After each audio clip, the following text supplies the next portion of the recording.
Avant de commencer cette vidéo, nous tenions à préciser que la conduite à tenir dépend de chaque pays. Nous avons donc décidé de vous présenter les choses de la manière la plus éthique et la plus sécuritaire possible. En cas de doute, le médecin régulateur du 112 par appel ou du 114 par SMS ou autre application vous indiquera la démarche à suivre. Bonjour à toutes et à tous, cette semaine nous allons revenir en détail sur le L, l'état des lieux. Plus particulièrement quand je suis confronté à un accident de la route. Pour l'état des lieux, il y a une règle précise. Il faut sécuriser, alerter, secourir. Lorsque vous êtes témoin d'un accident de la route, allumez vos warnings le plus rapidement possible. Garez-vous plus loin, devant le véhicule accidenté sur la bande d'arrêt d'urgence, en maintenant les feux de détresse allumés. Mettre sa voiture plus en amont, ça permet d'éviter un suraccident, et surtout, ça facilite l'accès à la voiture accidentée et à la victime par les services de secours. Serrez le frein à main, pensez à mettre votre gilet réfléchissant et à regagner au plus vite l'autre côté de la glissière. Et vous assurez que les autres personnes présentes sur les lieux le fassent également. Une autre cause de suraccident pourrait être l'incendie. Il est même conseillé de ne pas fumer à côté du lieu de l'accident, de débrancher les batteries de la voiture si c'est possible, et de mettre une vitesse en plus du frein à main pour éviter un déplacement du véhicule. Très souvent, dans le cadre des accidents, de nombreux témoins s'agglutinent.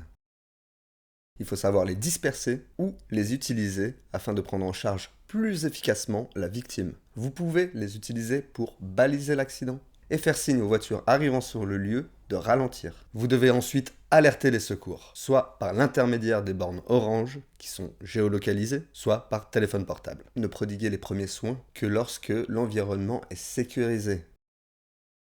Assurez-vous que la personne peut être mobilisée, qu'elle peut être déplacée. Dans le cas contraire, attendez l'intervention des secours. Une fois le lieu sécurisé, rendez-vous auprès de la victime si elle se trouve toujours dans la voiture. Vérifiez ses fonctions vitales. Vérifiez si le cœur bat et si la personne respire. Si elle est consciente ou inconsciente. Si elle répond spontanément ou non. Dans chaque accident, il y a un risque de lésion à la tête, à la nuque, à la colonne vertébrale. Il est donc indiqué d'attendre les secours avant d'extraire la victime de la voiture. On doit maintenir l'axe tête-cou tronc afin d'éviter d'aggraver certaines lésions éventuelles de la moelle épinière. Si la personne semble être agitée, ça peut être lié à l'état de choc, mais aussi à un traumatisme crânien. Il vous suffit de poser de simples questions pour vous assurer que la personne est orientée dans le temps. Demandez-lui la date du jour, sa date d'anniversaire, et dans l'espace. Demandez-lui si elle sait où elle se trouve. Mettez-la à l'écart et couvrez-la. En état de choc, la victime a besoin de chaleur. Si la personne est incarcérée, il est du ressort des pompiers de procéder à l'extraction. Dans tous les cas, il faut garder à l'esprit le mot sécurité.